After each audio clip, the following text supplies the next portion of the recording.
Hi, and welcome to this foundation tutorial for backing up your wallet on your Passport core. We have two options for our backup. The first is our mnemonic phrase, also known as seed words.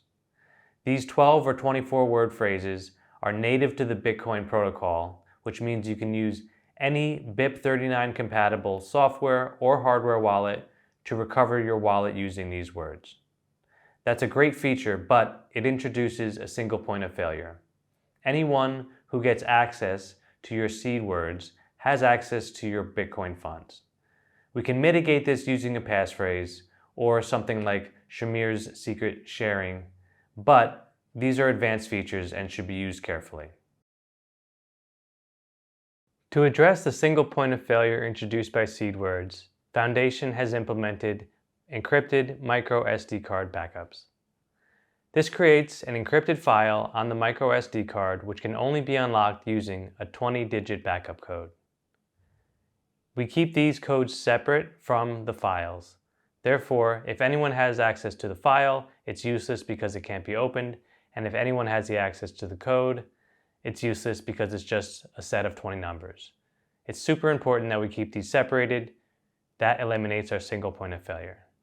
Additionally, we can create multiple copies of the microSD card file and of the 20-digit code and distribute these geographically to create redundancy in our backup.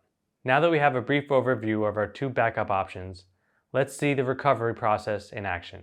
First, I'll erase my passport, and then I'll recover using the seed words. I've got an initialized Passport core, and I have two accounts set up just for demonstration purposes. The first is our primary account, and the second is one called Second Account Backup Tutorial. In order to view our seed words, we scroll over to the Settings menu and then down to the Advanced section. The second option under Advanced is View Seed Words. Now, as a reminder, you should never show anyone your seed words and you should never expose them online. For the purpose of this tutorial, I'll show the camera, and this is, of course, a wallet that has no funds in it, and I will discard after this use. So it gives me a reminder, Passport is about to display your seed words, and of course, reminding me that we should never show them to anyone who we don't want to have full control over our funds. So here's the seed words. There are 12 seed words in this phrase. You can optionally choose 24 during your setup as well. To erase my passport, I'll scroll over to the Settings menu and then down to Advanced.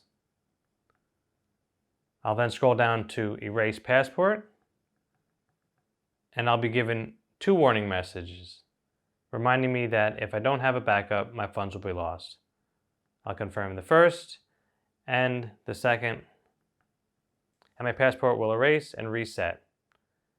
After restart, my PIN is the same. Erasing the passport only erases the wallet and the private key associated with it. It does not alter the PIN number used to access my device. So upon restart, I'll enter my PIN.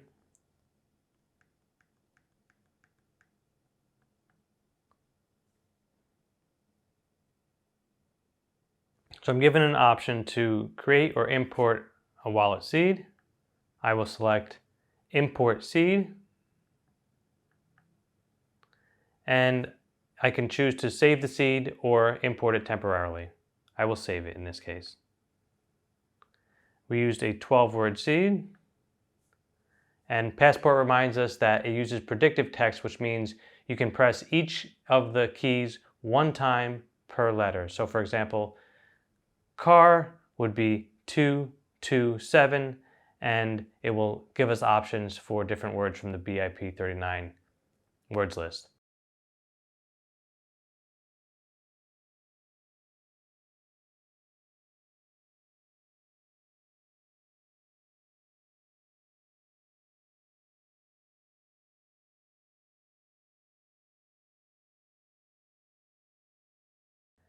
And just like that, we have our seed imported.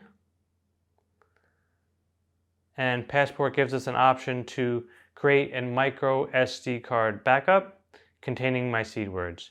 In this case, I will cancel out of that and skip the backup because I've already made one previously.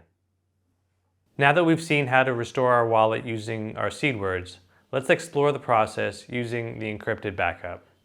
First, in order to create a backup, we can go to the Settings menu and choose Backup and Backup Now. Passport indicates that we're going to create an updated backup and tells us that the code is the same as what we were previously shown. This code is shown to us when we initialize the device and make our first backup. Additionally, there will be a new backup automatically created upon any major state change, so long as there is a microSD card inserted into the top of the device. Now let's see how we can view our backup code and restore from our encrypted microSD card backup.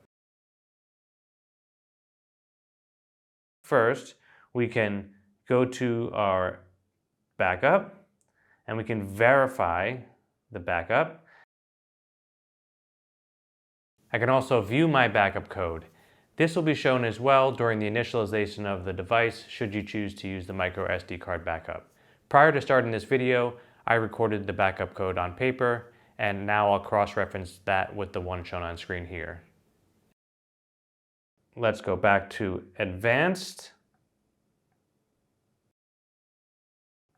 erase passport, confirm your warning messages, and again we'll restart.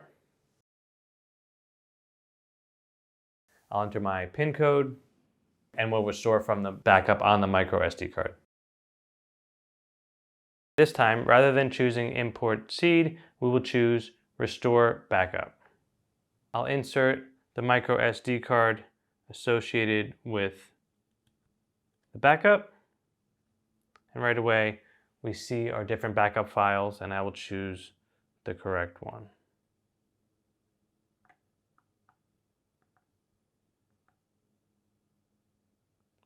We'll choose our 20-digit backup code, and watch how fast this is. I will not speed up the video.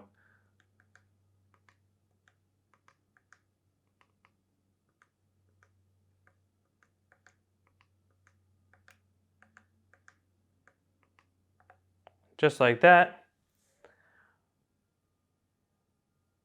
we are completely restored. And if you notice at the bottom, we have our associated second account backup tutorial already there. So the encrypted backup is like a snapshot of your passport. Anything you had instated, like additional accounts, multi-sig, or extensions, will be there after restoring from your encrypted backup. A few quick notes about the differences between using seed words and using an encrypted backup. When you use seed words, as mentioned before, after restoring, the accounts, extensions, and multi-sig will not show immediately on your passport. You must reinstate them manually. When you use an encrypted backup, you're essentially taking a snapshot of the device, which stores the accounts, the multi-sig, and any extensions you have active with the file. So when you restore from a backup file, you will automatically have all those things in place exactly where you left them. If you choose to use seed words as your backup method, it's a good idea to have them stamped into steel or something that's fireproof, floodproof, and crushproof. If you keep a microSD card in an off-site location, whenever you make a new state change to your passport, such as adding an account or an extension, those changes will not be automatically reflected in the SD card that's kept separately. So it's important to swap those cards out, the local card and the off-site card, whenever you make state changes. That way you keep them both in sync and you can make sure that the state changes are reflected on all cards simultaneously. One additional benefit to using microSD cards as a backup is that you can potentially deliver the 20-digit code to your heirs for inheritance. That way, upon your death, you can have an estate planner deliver the microSD card to them along with instructions on how to open it, and they can instantly access your Bitcoin as you intended. For more information on Passport Core, please go to docs.foundation.com .xyz.